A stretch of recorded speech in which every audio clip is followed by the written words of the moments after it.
Thank you, David, very much indeed for your kind introduction and for organising this and for inviting me along. It's always a great pleasure to have an opportunity to talk to the Western Front Association, and it's nice.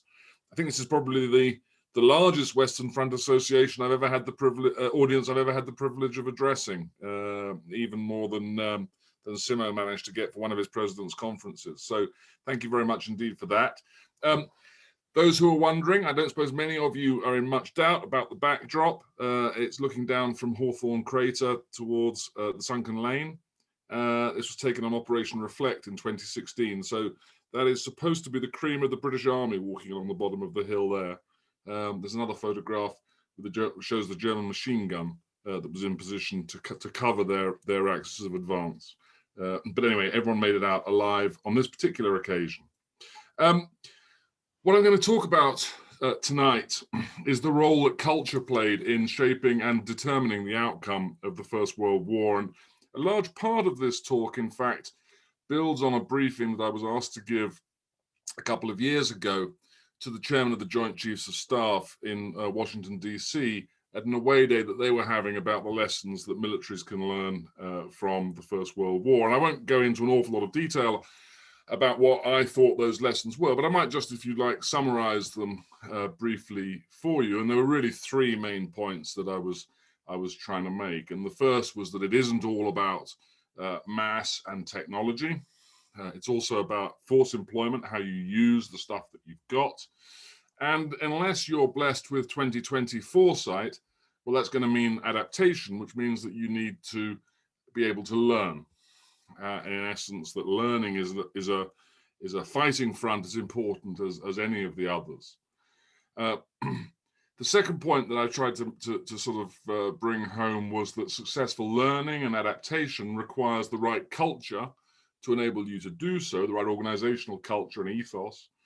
But thirdly, that there's no single right culture to facilitate the flexibility and the agility that modern militaries require. Instead, what is essential, if you're going to adapt successfully, is to work with the cultural grain of your institution rather than across it. And that demands a very realistic, a very cold-eyed understanding of that culture, which is actually extremely difficult, of course, to achieve. But coming back to the First World War itself, well, there's no question, of course, that the character of war was vastly different by 1918 from what it had been in 1914. Somewhere in the middle of that 5 years, 4.5 years, warfare moved away from the old linear battlefield and began to fight in 3 dimensions based around artillery and the aeroplane. Now, your president, Professor Gary Sheffield, has pointed out that while Napoleon might have felt at home on the battlefields of August 1914, he wouldn't have recognized the way that war was being fought just 4 years later. And it was certainly clear at the time that very much had changed over those 4 years.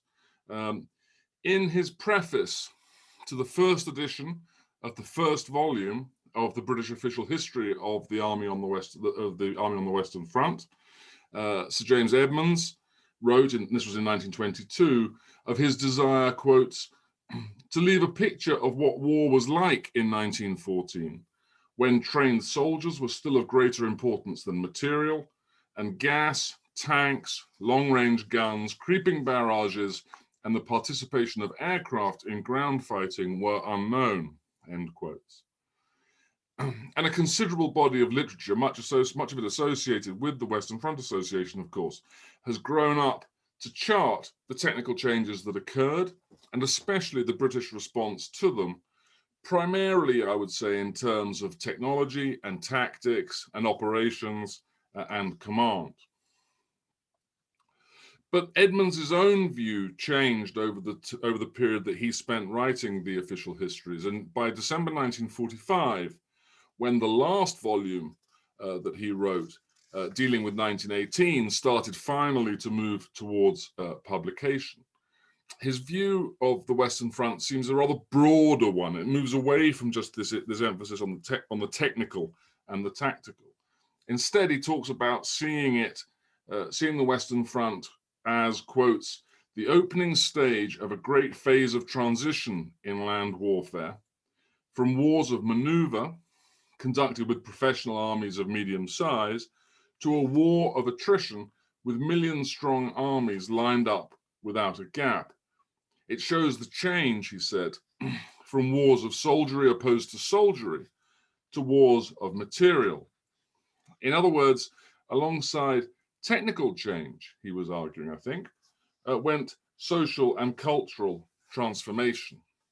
And this evening, I'd like to try and pick up on both of those aspects a bit. So first of all, I'll draw out the technical and the military differences between 1914 and 1918 and explore the role of military culture in helping or hindering the British and German armies in their efforts to adapt to change. And then I'll briefly highlight the important changes at the political and ethical, actually, level in the composition and the nature of armies and the purposes for which men fought and the violence with which they did so, which not only contributed to that military transformation, but which also, of course, set the tone for the rest of the 20th century. And I will suggest that this cultural and strategic shift is crucial to a rounded understanding of the transformation in the character of war on the Western Front. So let's start at this technical and military level. I don't think this audience is going to be too surprised to learn or to hear from me that on the First World War battlefield, or at least most of them, the combination of terrain, technology, and force-to-space ratios, i.e. the number of men in a relatively small space, created two fundamental problems. One of them tactical, and the other one operational. The tactical one was how an attacker was to get across no man's land in the face of enemy firepower and break into his defenses. Now, it took the British a little bit longer than it did the French to work out how to do this, but they learned the hard way, particularly during the Battle of the Somme, and they developed new doctrine incorporating the lessons that they had picked up. And the three fundamentals that they identified in 1916 for a successful attack were: one, greater articulation is the technical term, small unit dispersed maneuver, so that the platoon became, quotes, an army in miniature. The Lewis guns supplying the covering machine gun fire, the rifle grenadiers acting as artillery, and the riflemen making the infantry assault, unquote. That's the first principle. The second one, maximum possible delegation of initiative to the man on the spot. And thirdly, the best possible integration of available technology into combined arms weapons systems, in inverted commas, another phrase of Gary's. Now, there was no single static solution to the problems of the Western Front. The exact mix that had to be deployed varied from time to time, from army to army, from place to place, and indeed sometimes within individual armies from formation to formation. And as the measure-countermeasure race, we can call it, continued, the details of how to break into the enemy's defenses evolved. And there were also many false starts and indeed disasters in pulling off this tactical trick in 1917 and well into, and throughout 1918. But those three broad principles, on the whole, persisted. But trying to restore mobility to the First World War battlefield required more than new weapons and new tactics. It also depended on the solution to an even trickier operational problem. And that problem was how to sustain any assault over days or weeks or months. And this problem had two aspects. First of all, keeping any offensive supplied with materiel was a significant logistic challenge, and the immense resource demands of the methodical step-by-step or bite-and-hold approach only exacerbated this.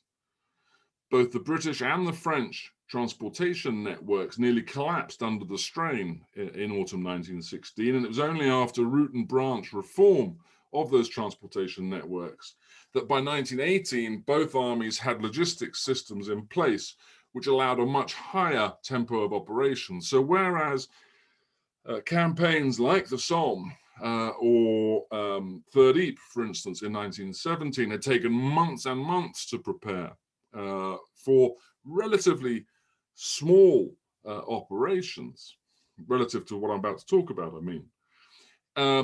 In September 1918, 26th of September 1918, when Marshal Foch unleashed his series of offensives all along the Western Front designed to break into and through the Hindenburg Line, well, it had only taken him 3 weeks, or only taken them 3 weeks to put it all together. There were 10 armies went into the attack. Probably, we don't really know, but probably more men even than the Soviets used to attack Berlin right at the fag end of the war, Second World War in 1945. And the second aspect to this operational problem, it was that the defender could reinforce his lines more quickly than the attacker was able to feed in reserves from his end. And of course, the slow tempo of the methodical advance of a bite and hold type approach gave the Germans ample time to prepare new defense lines. And so by the autumn of 1918, both Marshal Foch and Sir Douglas Haig had learnt that the solution lay not in trying ever harder to exploit in depth once the culminating point had been reached, the culminating point being the point where an attack runs out of steam relative to the strength of the defense, but in switching over to what the technical term is lateral exploitation, broadening the attack rather than deepening it. So instead of just carrying on charging towards Berlin through the same hole, going off to start working on the flanks, chewing up the German army as you go. Now, by 1918, the use of the new weapons of war that had been developed and had been integrated into these weapon systems, and the new and more sustainable operational approach that the Allies pursued, well, these were both very important factors in breaking the trench stalemate and in restoring mobility to the battlefield. Now, it's important not to get too carried away by what we mean by mobility in this context. This was no blitzkrieg. Neither the German offensives of spring 1918 nor the Allied one of the 100 Days later in the year were anywhere near as fluid as the campaigns of 1939 to 1941, nor even, in fact, those of the early months of the First World War itself in 1914. A much better analogy would be the grinding, rolling attrition of Normandy in June to mid-August 1944, or the fighting on the west bank of the Rhine in the autumn of 1944 and the spring of 1945. But nonetheless, in the course of those 3 months, in the late summer and autumn of 1918, the Allies managed to advance up to 80 miles, and they broke the back of the German army, capturing some 385,000 German prisoners, which again, just to put it in some kind of context, was almost as many men as the Germans lost in total at Stalingrad. Learning had made a direct and observable contribution to improved force employment and to victory.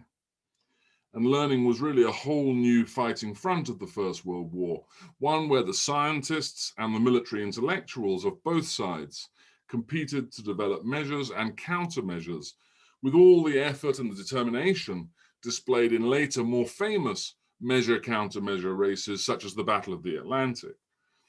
And the simple fact of the matter is that the Germans lost that race. Now, of course, that begs a question about why did the Germans lose this race? And some of it comes down to things that the Allies were doing right, and I'll come back to that a little bit in a bit. But some of it also was down to things that the Germans were doing wrong. And there were really three underlying things they were doing wrong, I think. Number one, centralized control. Number two, poor information flow and so bad decisions. And number three, a fundamental misconception running through the German army about what it was. And I'll take these in turn. So let's start off with thinking a little bit about centralized control.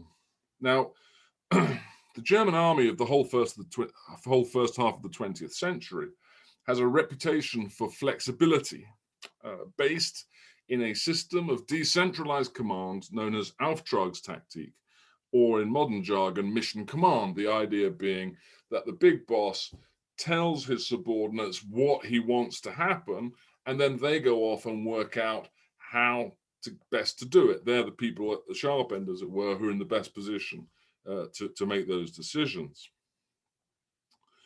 But this reputation for flexibility based on Auftragstaktik, I think, is unmerited. In fact, a very high degree of central control was a feature of German command throughout almost all of the First World War. It was only during the first few weeks of the war, when Moltke the Younger was so far out of his depth that he exercised essentially no grip at all over operations. And then for a few months, honeymoon period, in the second half of 1916, when Ludendorff was acclimatizing to conditions on the Western Front after a war spent almost exclusively, of course, in the East. Well, only in those two periods did anything approaching mission command really operate at the intermediate and senior levels. Otherwise, it was the German Supreme Command, OHL, which not only dominated decision-making, but which also was collating and sifting the lessons learnt reports and generating and disseminating new doctrine and new procedures. Any attempt on the part of subordinate formations to produce new best practice from the bottom up, as it were, tended to be stamped upon. And as the situation deteriorated for Germany, command only grew yet more sclerotic, and all ideas of delegated command began to evaporate. Ludendorff himself largely set the tone. He was a notorious micromanager, very quick to blame, slow to praise, treated his subordinates with increasing disdain and aggression, eroding their confidence and their ability to exercise initiative. And this was partly, to be fair, a function of Ludendorff's personality. But it also was important, or another important factor in this, was that the whole command system was really rotten from the head down, because the chief of the general staff owed his position almost entirely, well, actually entirely, to the goodwill of a Kaiser who was himself, well, flaky would be, a polite understatement.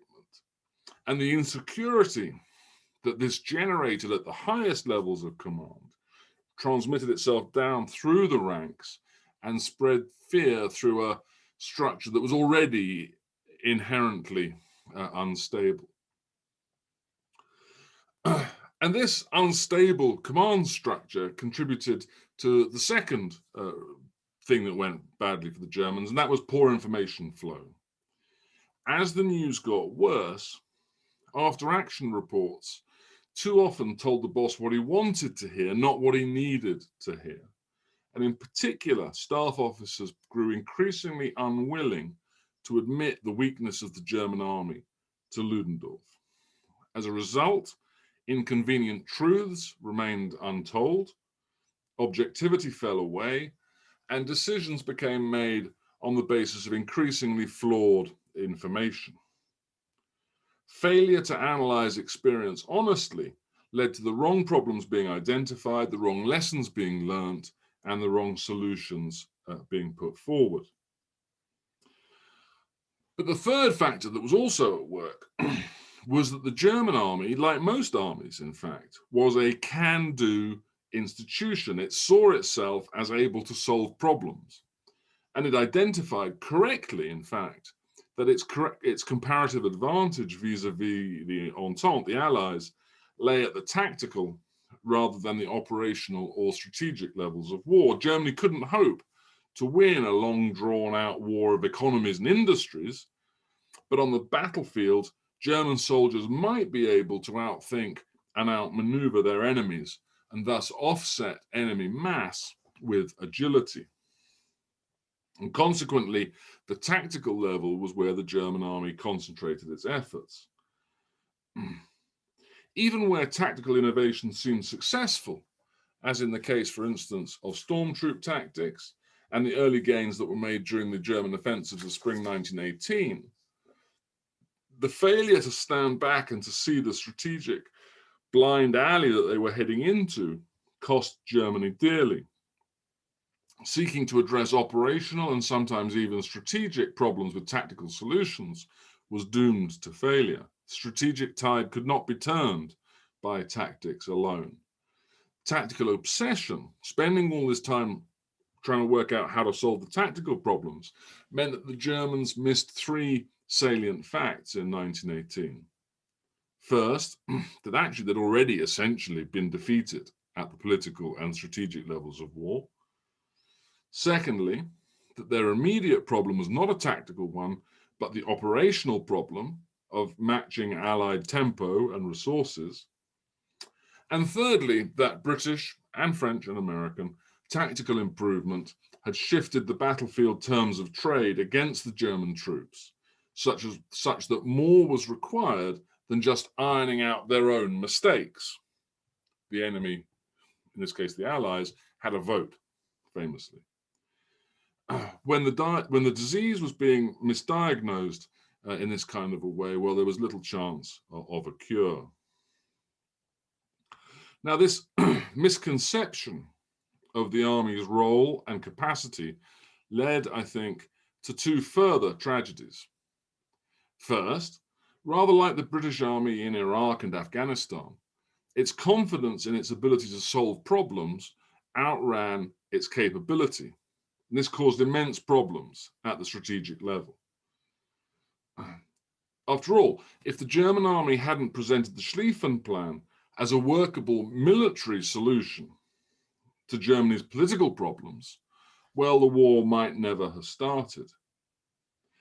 But once the war had broken out and the Schlieffen Plan had failed, the High Command continued to believe that it could find tactical answers to the impossible strategic situation that Germany had created for herself, and so refused to consider any kind of climb down and negotiated peace, even had one been available.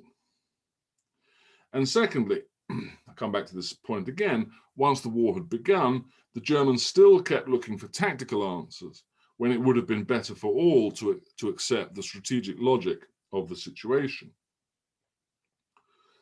If there is a lesson for today, it is surely that the military needs to be ruthlessly honest, both with itself and with its political masters, about what it can and cannot achieve.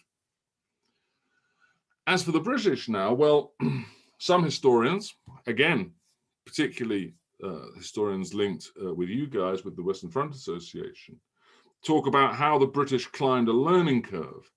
And certainly the British Army had learned not only how to fight in new ways, but also how to learn. It evolved a process to capture lessons learned, to distill the most important and revise best practice through new doctrine. Sometimes the new approaches were codified and published in widely disseminated doctrine publications, taught in a wide variety of schools and on courses on subjects from sniping to staff work. Sometimes they were spread through the many informal channels of communication which linked the army within and between the theatres it was operating in, scattered all over the world. And if you want to read more about this, I can't do better than recommend Amy Fox's book on the subject, Learning to Fight.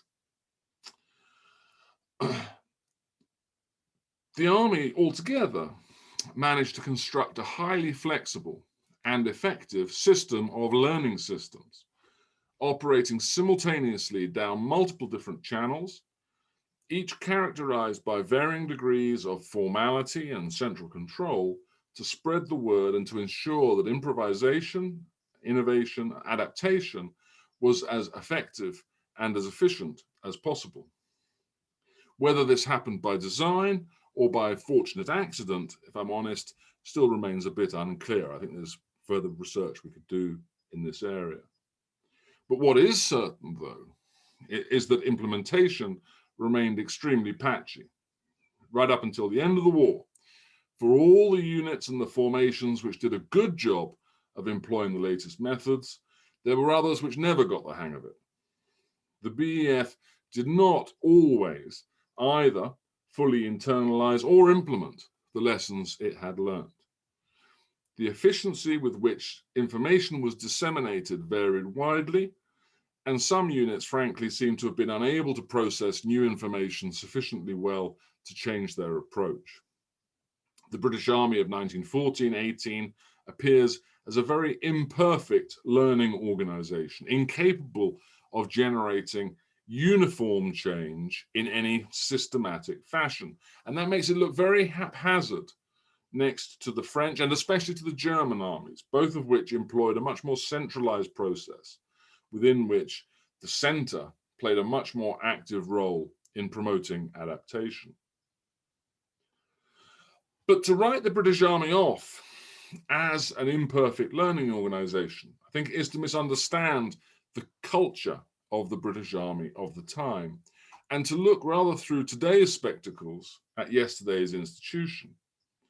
Now, modern Anglo-American military analysts and strategic studies and military historians have become accustomed to seeing innovation implemented in a pretty centralized and process-heavy way, largely due to the particular requirements of NATO interoperability,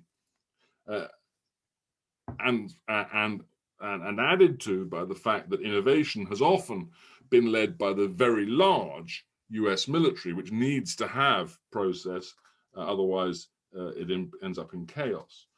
So in that kind of environment, clarity and uniformity are essential if troops from many different countries are going to be able to work together in mutually predictable ways, which is the whole, essence of teamwork. Now, of course, the British Army of the First World War can seem a bit amateurish by that kind of standard. But that kind of standard is inappropriate. The British Army had a long tradition of laissez-faire before 1914. Within broad and generally accepted principles of war, it preferred to leave as much latitude as possible to commanding officers to train the men that they would lead into action, rather than impose these centrally devised programs. The flexibility that this engendered seemed better suited at a pragmatic level, seemed better suited to the wide range of environments that British soldiers were likely to find themselves operating in all over the world, than the uniformity that could be instilled in conscript armies, which were almost exclusively designed to fight on the continent. And this also fed into the way that British officers tended to perceive themselves as pragmatists and as skillful improvisers. In their distaste for theory and for prescriptive rules, they saw that as one of the features which set them apart from their French and German counterparts, who seemed in contrast to be keen on abstract ideas, on elaborate doctrine, and on programmatic solutions. We've all heard the old joke, I'm sure, about the French general who's, all these NATO commanders are all sitting around discussing an operation, and the American gives a presentation on what he thinks everyone should be doing, and the French general puts up his hand and says, "Oh, that all sounds very good in practice, but how will it work in theory?"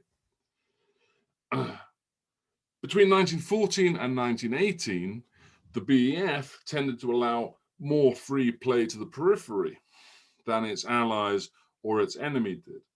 And there were times, in 1918 at least, when operations became more mobile and the importance of synchronized firepower actually shrank relative to that of maneuver, where this laissez-faire approach helped rather than hindered operations because it made the British a sometimes unpredictable opponent, whereas the Germans, in contrast, were not. Again, many of you will have heard Richard Holmes's famous joke about the only three things in life that are certain are death, taxes, and German counterattacks. British bite and hold tactics, of course, were designed precisely to chew up these German counterattacks, which were bound to come in as soon as ground was lost. So we're confronted with a contrast between two militaries with very different approaches to innovation and adaptation. On the one hand, the Germans, centralized, programmatic, uniform. On the other hand, the British, devolved, unsystematic, and ad hoc. Now, demonstrably, the British approach won out. But just because that was the outcome on the Western Front in 1918 doesn't mean that this organic, pragmatic British model is or was inherently better than the systematic German one in all contexts, of course. Indeed, the example of the French army, the approach of which was much closer to that of the Germans than that of the British, suggests that programmatic approaches could work on the Western Front. In other words, it wasn't the learning culture itself which was decisive, but something about how the institutions worked with those cultures. And the big difference, I would maintain, is that the British clearly understood the laissez-faire spirit of their military and worked with that cultural grain, facilitating change and enhancing effectiveness, even at the expense sometimes of uniformity. Whereas the German army, by contrast, thought it was flexible, but actually wasn't. Under pressure, the agility that it believed it possessed became arthritis. This conflict between devolved authority and central control caused significant disruption to its attempts to change, with the drive for one-size-fits-all solutions actually undermining effectiveness.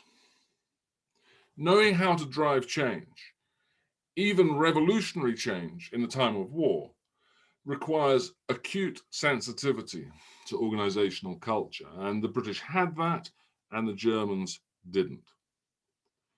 The lasting lesson of the First World War for militaries is not that they should fight in this way or in that way, but that they need to understand the culture within which they have to work and create a culture which enables them to respond flexibly and creatively to the situations in which they find themselves. So to sum up, the British understood three things better than the Germans. Number one, the importance of force employment and learning. Number two, the difficulty of learning. And number three, therefore, the importance of identifying what kind of change your organization needs and can tolerate, and of working out how to use that culture, not fight it, to drive, shape, and lead transformation. The British weren't perfect at any of this stuff, but they were better at it than their enemy. And that, after all, was all that was required. So much for the sort of technical military culture aspects of this question. I'd like to come on now to think about the deeper underlying changes that were at work between 1914 and 1918. Well, one obvious difference is that the men that were doing the fighting were radically different. In 1914, almost all the men of the BEF had been born in the British Isles, whereas by 1918, the British armies were truly global. There were famously Canadian and Australian Corps, a New Zealand division, a South African brigade. In just one battalion of the 1st Battalion King's Royal Rifle Corps, 3 of the 4 companies were commanded by Rhodesians. There was the American 2nd Corps serving with Rawlinson's 4th Army, of course, and there were other Americans flying in the skies above, or working as medical officers in British battalions. And that's before we even get on to thinking about people like the Chinese Labour Corps and other pioneer bodies that were pulled in from around the empire. The ability of the British Army to pull in manpower from all over the world was a source of strength which the Central Powers could not rely on. Also, the men who fought the battles of 1914 and 18 were different because, of course, the men who went away to war in 1914 were trained peacetime soldiers, albeit ones brought up to strength by the mobilization of recent reservists. In the BEF, reservists constituted up to 60% of the strength of some infantry battalions. And all of these men, of course, had originally been volunteers. In the largely conscript German army, the proportion of reservists tended to be lower, at least in the active infantry battalions, it was about 39%. Now, not surprisingly, given the scale of casualties in the First World War, by 1918, pretty few of those original men were still serving. In the Bavarian army, for instance, the second largest of the German armies, the average length of active service during the war was about 15 months, and only 2.7% of those who applied for pensions at Munich after the war had been on active service the whole way through from 14 to 18. In August 1918, Rawlinson's Fourth Army captured rather over 16,000 German prisoners. Just 9.7% of those were active soldiers of the classes of 1913 or before, who would have been with the colours in 1914. And then there was another 7.4%, so altogether what's that, about 17%, who had been reservists of the classes of 1907 to 11 when war broke out, and so would have been called up pretty much at once. Over half of the 1918 German army was under 24 years old, 54%. So their only military experience would have been in wartime itself. And most of the officers too, most of the regimental officers anyway, were wartime appointments.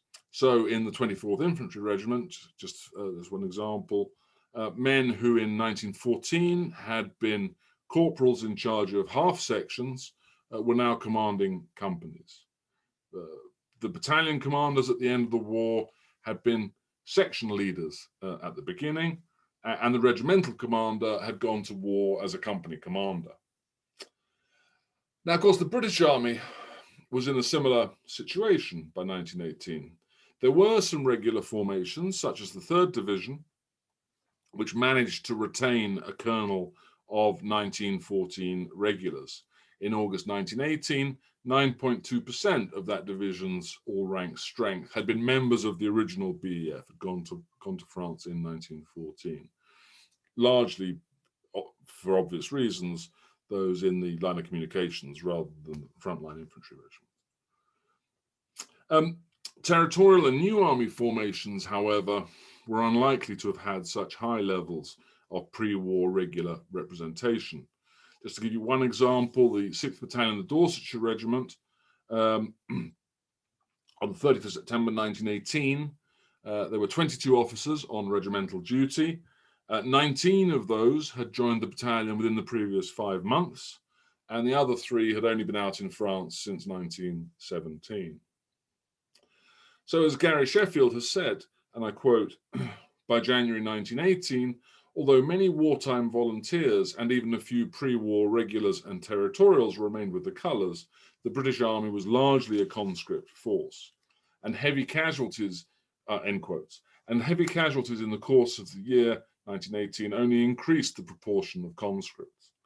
In 1914, the average age of the British Expeditionary Force was 27.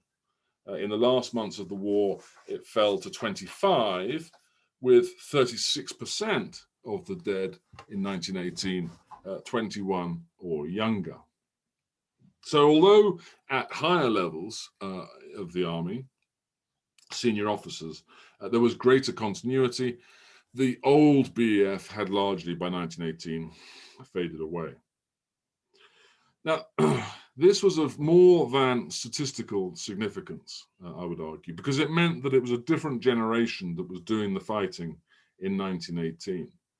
One that was composed of men who had, in some cases personally, and in other cases at second hand, been exposed for up to 4 years to what Alan Kramer has called the dynamic of destruction, the vicious cycle whereby ever more unlimited objectives span new ways of fighting, which themselves led to increasingly extreme war aims, as the horror of the war ratcheted upwards.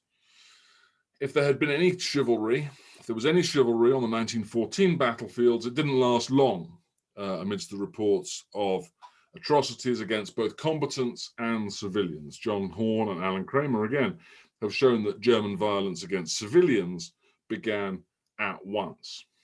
And there are, as you will know, accounts of German soldiers shooting helpless, wounded British troops from 1914. Now, it's not easy today to, or it wasn't ever easy to reconstruct what motivated the men of the original BEF. Most of them did not have the self-consciousness or the articulacy of the later recruits who have so colored our perceptions of the inner life of the First World War British soldier. For many, no doubt, as Hugh Strawn has argued, quotes, the common denominator may be described as passive acceptance, a willingness to do one's duty, end quotes. There were some for whom, and I quote again, war was their job. Active service was to be welcomed as a picnic change from the monotony of soldiering in England. Also, to the man keen on his profession, it meant the chance of promotion and of showing what he was made of, end quotes. And that's from A. Corbett Smith, who, The Retreat from Mons, by One Who Shared in It, published in 1916. Perhaps for some, patriotism, honor, and glory played a part. But by 1918, although a willingness to do one's duty seems to have predominated, other illusions were fading away. As Hubert Essermy, a brigadier in the Second War, a subaltern in 1918, put it, the war poet's outlook was unrepresentative of the men with whom he fought, who, quotes, saw their situation in a different light. Admittedly, war was evil. Nevertheless, it was their duty to their country to fight, and if necessary to the end, hoping rather pathetically that this would be the war to end all wars. For these men, war was in no sense their job. In fact, the war was getting in the way of their jobs and their lives. And if grinding patiently through the German lines offered the quickest route home, well, then that was the way that Tommy would go. War in 1918 was also very different because the objectives for which it was being fought had changed. Now, in part, this was driven by the terrible logic of war itself, where heavy sacrifice could only be justified by further sacrifice, and violence could only be trumped by yet more violence. But as the French historians Stéphane Audouin-Rousseau and Annette Becker have asked, quotes, could the term field of glory be applied after Verdun or the Somme? An aesthetic and ethical code of heroism, courage, and battle violence vanished in the immense cataclysm of 1914-1918. I'm sure many of you will remember Paul Fussell making a similar point. This cultural change, however, was closely related to strategic developments. Germany went to war, in my opinion, possessing inchoate objectives in 1914. Insofar as she had a coherent strategy, it was to knock France out of the war quickly to enable concentration on the threat in the East.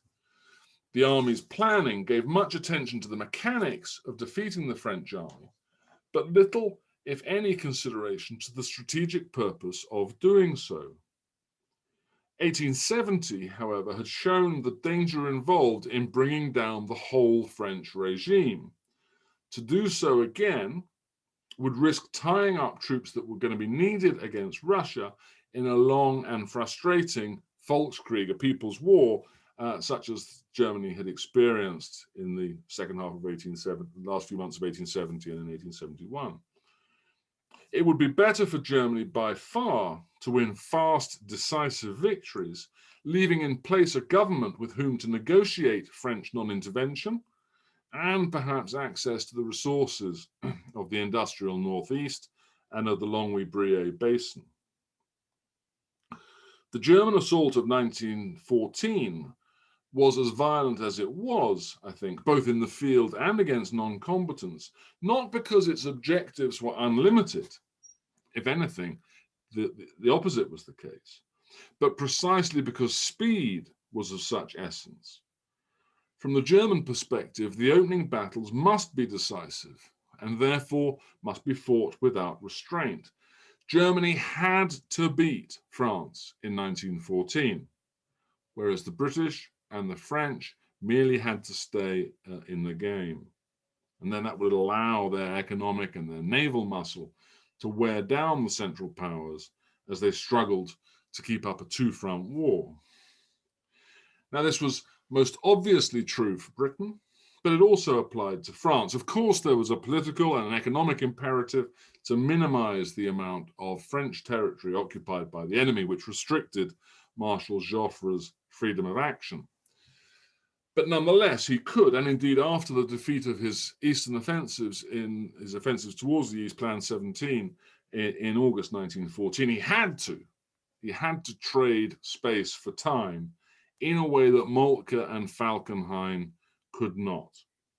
So in a sense, I think all three of these belligerents were fighting for essentially limited objectives in 1914. By 1918, this had all changed, and both time and space had become less critical than numbers. President Wilson's 14 points for peace, outlined in January 1918, were seen as relatively moderate because they made no claims for reparations or directly on the territory of the Central Powers beyond the return of lands occupied since 1914 and Alsace-Lorraine. Nevertheless, by speaking of independence for Poland, for ethnic minorities in Austria-Hungary, and in the non-Turkish parts of the Ottoman Empire, the 14 points threatened the integrity of Prussia, of Austria-Hungary, and of Turkey, and would have required, crucially, a German admission that all the sacrifices of the war so far had been for naught. In any case, the treaties of Brest-Litovsk and Bucharest, signed in 1918, went against the 14 points and showed precisely how little mercy any country defeated by Germany could expect to receive. And it was increasingly clear that neither the German army nor the German Empire itself, would survive anything that was perceived as a defeat. The inability of Ludendorff and Hindenburg, even as late as October 1918, to admit that even if her army had not yet been finally destroyed at the operational level, Germany nevertheless strategically had been defeated, well, that gave rise to the possibility of incorporating a levée en masse into an end camp for final battle, which for Germany itself, which threatened heavy Allied casualties and the self-immolation of the fatherland, rather as occurred, of course, in 1945. From the Allied point of view, the best way both to break down conventional resistance and to forestall any new People's War, Volkskrieg of this kind, was to round up or kill as many German soldiers as possible, while using their material superiority to minimize British and French casualties. The only time constraint that really operated in 1918 excuse me, was that the longer the war continued, the greater American influence at the peace negotiations would be. And thus a sort of maneuverist proto-blitzkrieg along the lines of JFC Fuller's Plan 1919 was not only never considered as seriously as Fuller liked to pretend, and, by the way, technologically impossible with the tanks and the transport that were available, but also it would have done little or nothing to prevent exactly this kind of German insurgency. Whereas the campaign of rolling attrition that the Allies fought in the last months of 1918 was capable and did destroy the enemy's will to fight in the most direct manner possible by destroying his citizen army. It was, in the event, the most appropriate means of achieving Allied ends, much as it would be at the end of the next war, too. So, ladies and gentlemen, this evening, at some pace, I fear, we have done two things. We have explored how the British and German armies learned and adapted to the changing character of war between 1914 and 1918, and we have seen that organizational cultures and deep understanding of those cultures were critical to battlefield outcomes and so to victory and defeat.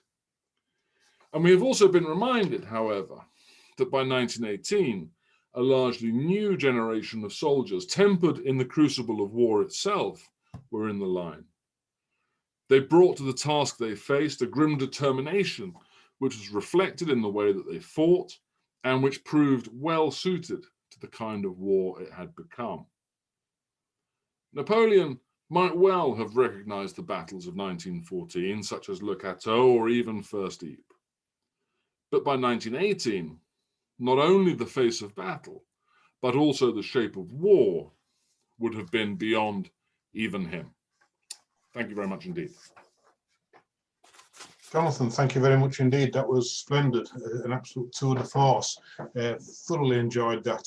Ladies and gentlemen, in the best traditions of what we usually do at this juncture, can we give Jonathan a round of applause, albeit silently, via the raising of hands on the Zoom technology that you see there. And Jonathan, I can confirm, although you can't hear it, that there is a resounding round of applause through the hands up routine that we adopt in these circumstances. So thanks for that. Okay, ladies and gentlemen, now's the time for Q&As.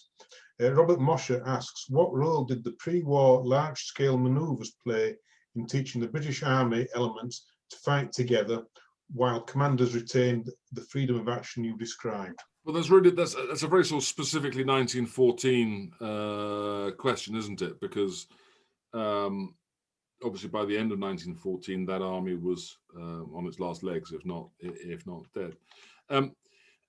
It strikes me that the problem that the British Army faced was precisely its inability to exercise on the kind of scale that might be required in a major continental war, as it ended up being involved in 1914. And so the exercises that one saw in 1912 was the last one, I believe. I can't remember if there's one in 1913 or not. If there was, I apologize. Tended to be have their limitations, shall we say, so far as realism was concerned. And I think it's hard to, when Edmund says that the BEF of 1914 was the best prepared army that Britain had ever sent abroad, that's probably true, but then there wasn't an awful lot of competition, I suppose would be the point I would make. And within months, the situation had changed so dramatically that I'm not sure that any amount of pre-war exercises would have really. I don't know if that answers your question, Robert, but I hope so. Thanks very much. Yeah. So, Gordon, I'm just going to ask you to unmute yourself there. Okay, thank you. Jonathan, excellent presentation. Thank you very much. I thoroughly enjoyed it. My question, did the personality flaws in the German High Command have a part to play in the German army eventually losing? Eventually losing the war, and could they have won the war with a more balanced high command that would delegate and could delegate? Very good question, Gordon. Thank you. I think there's two parts to that question. The first is that the German High Command was dysfunctional on a scale almost beyond imagination. The Kaiser set the tone. He was useless, worse than useless. He was interfering and useless, and didn't realize how useless he was always. And and the personal strengths and weaknesses and animosities within the German High Command undoubtedly undermined the war effort. There's no question about that. The second part is, could they have won the war if they'd had better generals, essentially? Well, my view is no, because actually I don't think this was ever a war that Germany could have won. I mean, No. From the day they decided to go to war, they were going to lose. I think it was just a question of time. And therefore, I don't think if they had done, it wasn't a question of tweaking this or tweaking that. It was a strategic dead end from the very beginning. I see. Okay. Thank you very much. Thank you. Thanks, Gordon. Thanks for your question. Next person, Robin Broadhurst. Jonathan, a very good evening. What a marvellous talk. In particular, the second half, which I thought was very profound. I thought it really went into great depth. I want to take you back to your first half when you talked about the military doctrine and the armies, British armies, adoption of it. 3 weeks ago, Spencer Jones talked about the adoption of doctrine after the Boer War, and he talked about the introduction of fire and manoeuvre, what we would call skirmishing, and how this had became standard. I made the point to him that in many regiments, those wearing green, this was pretty standard going back to the Napoleonic Wars. And he replied very correctly, I thought very good, that this was all to do with regimental rivalry, and that once you knew the system, you didn't let other people know. Now, how much in the First World War, do we see similar things? The regimental system, with all its great benefits, but with all the problems that it has, does that impact on the devolution of doctrine from BEF headquarters? I think it's hard to generalize, because by the very nature of the. By the way, Robin, it's lovely to see you. You're good health, Jonathan. Yes, I noticed that. I have got a follow-up question for you, and it concerns the vintage. Sainsbury's cheapest, I can assure you.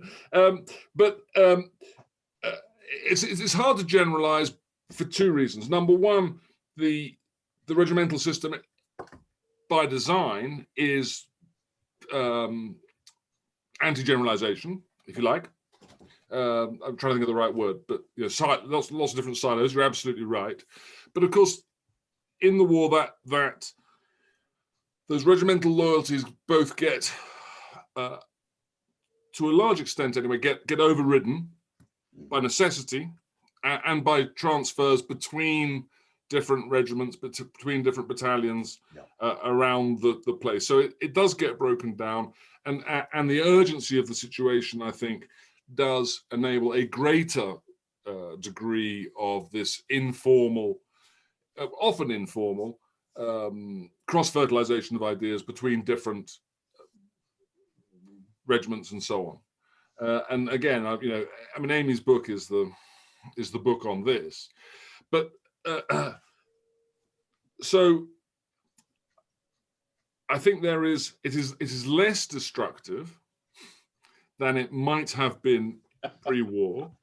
I think Spencer's onto something. I mean, I think you could come up with a sort of political economy of the pre-1914 British Army that sort of saw it as a sort of liberal Victorian neo-capitalist competitive environment with all these people sort of at each other's throats in their rush to the top. But I think that's I don't think that applies so much in wartime, because I think the overwhelming problem is that however much that bloke in number 4 battalion is a pain in the arse and you want to do him down, the blokes in the other side of the barbed wire are actually going to kill you, and there's an awful so there is a tendency, I think, to override some of this stuff.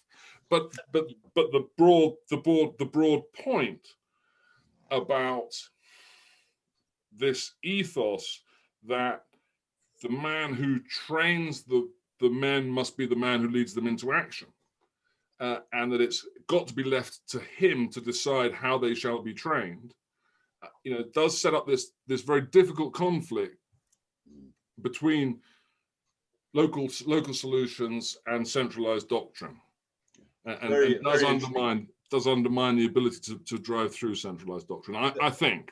Yeah, very times. Interesting, Jonathan. And I think it's a topic which is ripe for exploitation by all sorts of regimental historians. I think unquestionably the war, I think we might say, dilutes regimental pride and regimental whatever environment. Yeah. Jonathan, tremendous. Thank you. It's kind of you. I mean, I think if I just make one other point on this, I think there's another thing that we haven't really looked at in this, or that no one has yet looked at, which I think needs to be looked at in this regard, and that is just the extent to which the new soldiers were coming in, were going, oh, to hell with this BS, when people started playing the regimental card, and who didn't have the same investment in the 94th Loamshires as some old buffer, as they saw it, and all they really wanted to do was get out of it all alive. That must have diluted the kind of things that we're talking about, mustn't it? Yeah, very much so. Yes, I'm sure it did. Yes. Thank you. Very nice to see you. Thanks, Robin. Right, next, Sarah. Do you want to unmute yourself there? Yeah, so my question would be, to what extent do you think that the learning ability of a force and the uniformity of the implementation of that learning is really affected by the especially in the British and Imperial forces, by the multilingual aspect of those troops?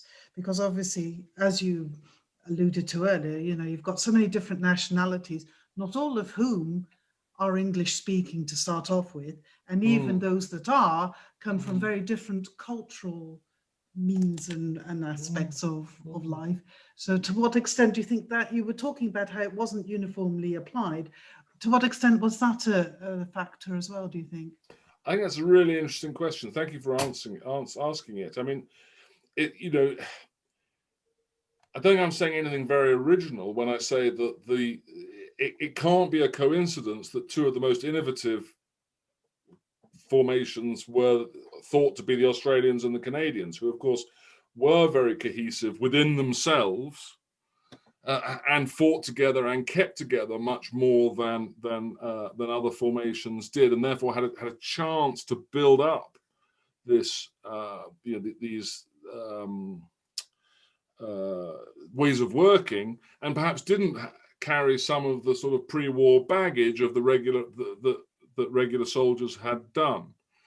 I think a really interesting example, and I got to be honest with you, it's a long time since I looked at them, would be the French Canadians, and the extent to which they were either left out of the learning of the rest of the English-speaking Canadian troops, or for that matter, participated. My impression from, and as I say, this is work I did over 10 years ago, and it wasn't my focus at the time, was that they were seen as equally impressive and powerful units as the other English-speaking Canadian forces, and therefore that somehow they had obviously found a way to bridge these cultural and linguistic gaps.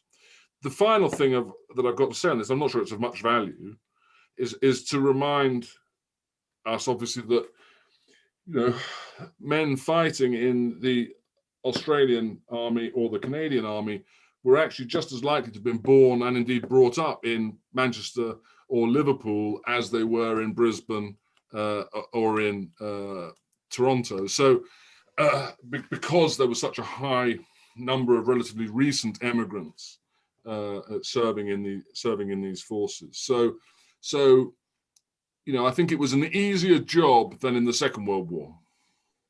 That might not have been the case so much with the Indian troops and some of the African.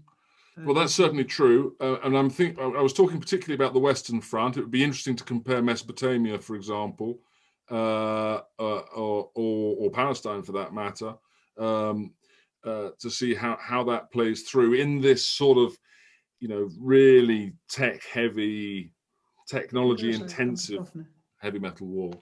But I haven't got a good answer to you on that specifically, I'm afraid. Thank you. Thank you. Thanks, Sarah, for that. Thanks. Mark, your turn, and apologies once again. I'm not going to try and pronounce your surname. I've tried before. And That's okay, Mr. Tatersfeld. I can't really get yours either. Touche. It's Peru, just anyways. Great chat, Dr. Boff. I always enjoy your presentations.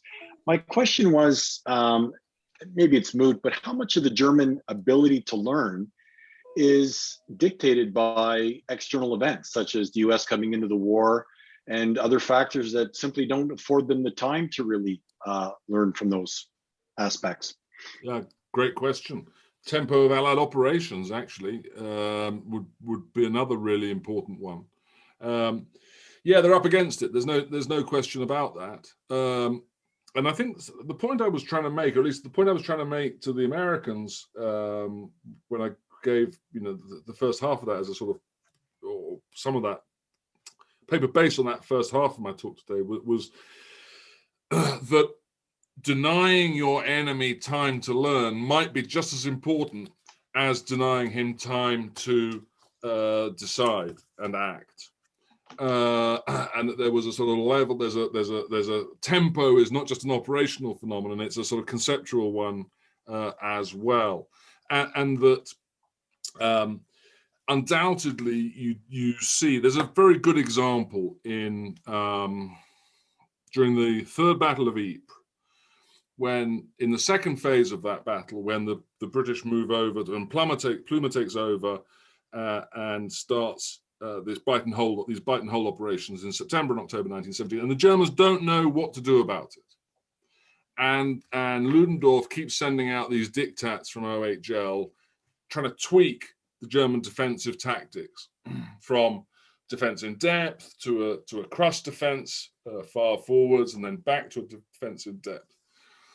And none of it works broadly. The bad weather comes in again, and that sort of saves the German army. But when they do the after action reports, many of the units basically write back and say, look, it was all very well you sending us these new instructions of how to do this and how to do that, but they were coming, we got three different ones asking us to do completely different things in the space of 2 weeks, and we never left the line at all in this period, so we had no chance to practice any of this stuff at any stage. Therefore, it was all a waste of time.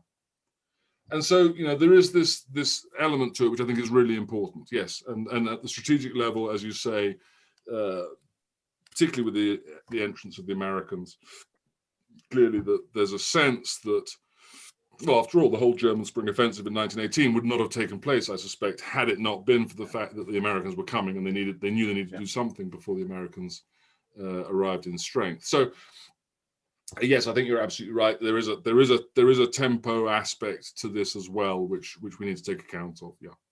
Thank you, sir. Thanks, Mark. Thank you.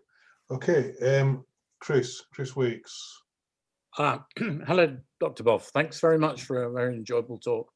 Thank you. Like a lot of other people listening to this, I had a relative who, in fact, was my grandfather, and he kind of symbolized what you were talking about, the changing nature of the army, because he was called up under conscription and joined one of the premier regiments of the old army, the 1st Battalion of the Queen's Regiment. Mm-hmm. And my question is related to that is, what do you think was the main reason why the BEF boy soldiers performed so much better than their German counterparts? I don't mean to take anything away from the bravery of these men, but they weren't boy soldiers. There were the proportion of under 21-year-olds, even at the end of the war, as I said, was I think 36%. It's a relatively small proportion. However, they were very brave men, and they fought very hard, and they had very good kit, and they had worked out how to fight this war. And they were, although they weren't professional soldiers with a capital P and a capital S, I would say they were adept at the profession of soldiering. And the really impressive thing that the British Army had managed to work out by 1918, and frankly, I don't think any historian has yet got to the bottom of how and why, was how they could turn conscripts with no experience into the effective warriors that they turned out to be in the autumn of 1918. Most of whom had come out, or many of whom had come out as replacements for the casualties of the spring offensives. So it wasn't like they themselves as individuals were experienced soldiers, but there were clearly sufficient experienced people around to teach them and train them how to do it, and to give them a chance to do it. Plus, as I say, with the fact that they had, they did have material strength on their side as well. Whereas the German army was running out of all of those. Really, they were low on materiel. They were low on important things like potatoes, very important if you're German. They were low on, so their morale was suffering, and they were increasingly feeling that they were being poorly led. And a combination of all those, plus the material inferiority, meant that they were in deep trouble. And you see that in the numbers of German soldiers that surrender in 1918, much higher than at any stage previously in the war. I hope that answers your question. Many thanks. Thank you. Thanks, Christopher. Thanks for that. Okay, Fenella asks, what effect, if any, did the German system of combining 4 armies under the Oberst Heeresleitung in wartime have? And now we know why I wanted Fenella to ask the question. I'm not quite sure what she's referring to. The Oberste Heeresleitung, yeah, I can't do it either, and I should be able to. It was the overall command, and then they did form sort of subordinate army groups. Maybe I think that's probably what she's referring to. They did it on an ad hoc basis from 1914. They did it on a more considered basis from 1916, and by 1918 they had institutionalized it.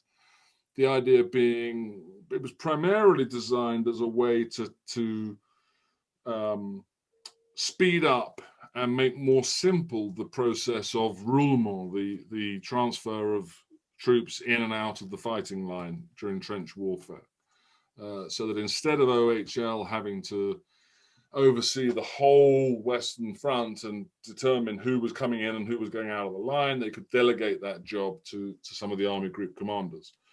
So Crown Prince Wilhelm was one, Crown Prince Ruprecht of Bavaria was another. I hear there's a biography of him out somewhere, but I don't know if it's any good. Don't be so shy about it. Which explains what these sort of these roles were doing. It's necessary, when you've got 2 million men plus. You need to have some level of delegation, I think, at least of the admin and some of the basic tasks that were required. And that was a lot of what they were trying to achieve. Okay, thanks for answering Fenella's question there, Jonathan. Sorry we couldn't get Fenella on board to actually interrogate you more about what she was driving at. Bill, you've been waiting patiently there. You just want to unmute yourself? Good evening, Jonathan. Evening. I thought it was an excellent talk. Thank you very much. I think that's probably one of the... Oh, Bill, you've just muted yourself. Bill, you've muted yourself. I wouldn't mind, but you're paying me a compliment, and I want to make sure I hear it. Yeah, it was great. Thank you very much indeed. While I've been listening, I've been sort of revising in my mind the question I asked, and it was about the armistice which came on the 11th of November 1918 and brought an end to the fighting on the Western Front. The German army marched away, and as I understand it, they went to the depots and disbanded in an orderly manner. Yeah. And thereafter claimed to have been unbeaten on the battlefield. And the seeds of the Second World War is generally accepted were thereby sown. And I wonder how much you think the ethos of the German army and your description to us this evening of the way they organized and disseminated their tactical thoughts, how much did that contribute to that general record or recognition, but understanding by the German people that they had not been defeated and the war should go on? Yeah, it's a very, very good question, and frankly, it's a really complicated one that historians in Germany still argue about a lot. And there's a new book out. I'm looking around because it's lying on my floor somewhere, by Robert Gerwarth, called November 1918, which I haven't read yet, which I think is going to talk about some of these kind of issues. But there are 2 points I think I'd like to make about it. The first is that this argument about the German army never being beaten was partly self-deception on the part of the soldiers. It was partly a deliberate plot, actually, started by Ludendorff before the war even finished, to argue that the army had been let down by the home front. Funnily enough, he actually thought it was down to the Bolsheviks and the Jews. There's a surprise, being behind it all. And partly due to the new socialist government that took power once the Kaiser had abdicated, which knew that it could not survive opposition from the army. So rather than saying, you guys stuffed it up, the new Chancellor, Ebert, stood up and said, you guys did the best you possibly could. You were never defeated. And so it was a political compromise, fraud, whatever you want to call it, largely, which, as you say, this whole thing of the stab in the back myth was a toxic part of the Nazi, or used to toxic effect by the Nazis later, although of course they had plenty of other unpleasant ways of getting power and keeping it as well. It wasn't the only thing. The second bit, which is perhaps a bit more military and a bit more relevant for this evening, is the way that the German army itself tried to process the lessons of the First World War in the interwar period. And they did that in a very particular way. And that was one of the terms of the Versailles Treaty was that the German army was not allowed to have a general staff in the way that it had done until 1918. So they abolished the general staff and put all its brightest young men into the National Archives of the Reich to write the official history of the German army during the First World War. The point being that they were going to be able to distill the lessons, which then could be taught to the new generations of German soldiers for the future. And if you go through and read, and I can't recommend you do it, I have done it, and it's not always very exciting, the 14 volumes of the German official history, each of them is about that thick, what you see is that every lesson they're looking at is a technical, tactical problem and how to solve it, i.e. how to make sure if we go to war next time, how do we not make the same tactical mistakes as we did? There is no consideration of whether the underlying strategy itself was flawed or the political conditions in which they were trying to fight the war and the drawbacks that may have had. And my view is that although it's obviously that it was the Nazis and Hitler who were primarily responsible for the decision for Germany to go to war in 1939, but that the inability and unwillingness of the German army to think about these broader questions contributed to the passivity of the Wehrmacht and the failure to understand what was really going on in that interwar period, and therefore makes them more complicit than they would like to pretend by inaction, perhaps, rather than action, in the horrors of the Second World War. Thanks very much. You've muted, Thanks, Bill, Bill. but I can tell that you're nodding your head and thanking Jonathan there. Okay, last question, Campbell Gordon. Campbell, off you go. Thanks for taking my question, David. Jonathan, thank you for an excellent presentation. Very, very, very thought-provoking. I'm wondering if the German High Command was so dysfunctional, why didn't the German soldiers mutiny? Is there a cultural element to that as well? That's a good question. I hadn't thought about that. I mean, it's striking how few morale problems the German army is affected by until the very end of the war. And even then, I'm sort of in an argument with or have been in an argument with several colleagues about the extent to which the surrenders I was talking about earlier are actually caused by poor morale and wanting to surrender, or just the kind of the nature and the confusion of more mobile warfare. And I'm sort of more on the confusion. I suppose I'm a cock-up rather than a conspiracy theorist rather than anything else.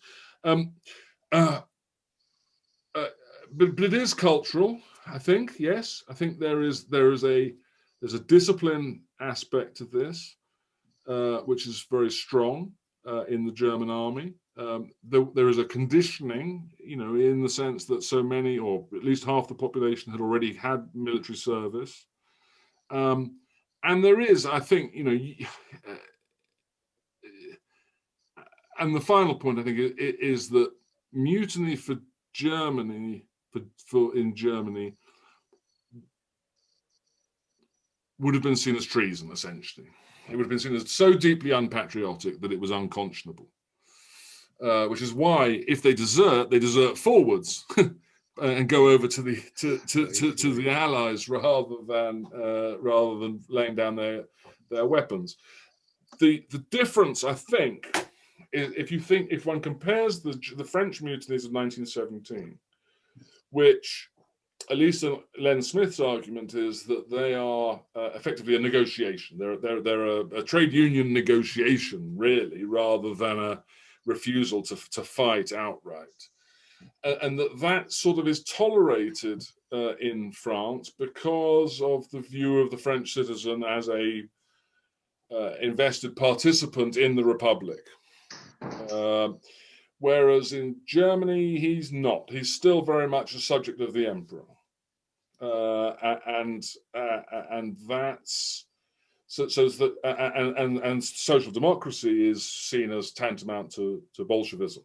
And so there isn't that tradition of toleration of industrial disputes in the civilian sector that one gets, for instance, in France, and therefore there isn't the same outlet, if you like, for that kind of disquiet. Does that answer your question? I think it does. Yeah. I mean, there might be other reasons that I need to think about a bit harder, because it is a really interesting question. I mean, there is another factor to this, of course, which is that really until the spring of 1918, the German soldier probably thinks he's going to win. They're certainly not very well informed about the state of the war. The assumption, at the end of 1917, the German Empire is as big as it's ever been. I mean, almost as big as it got to at its greatest extent in 1942.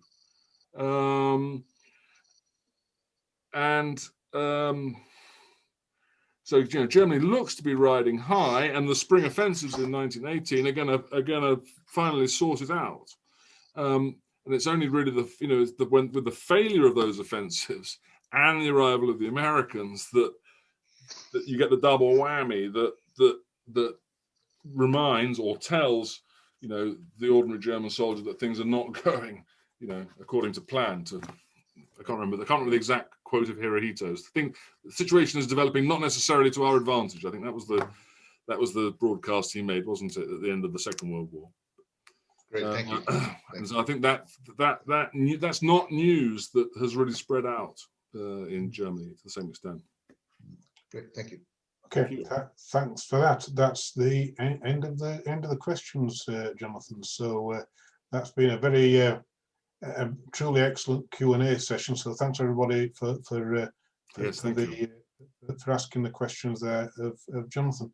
I'll just ask everybody to do the final round of applause for Jonathan, with lots of hands, many hands once again going up as a virtual round of applause, Jonathan. So I know you can't hear it, but nevertheless, that's a big thank you from everybody on board. Jonathan, sincere thanks. I thoroughly enjoyed that.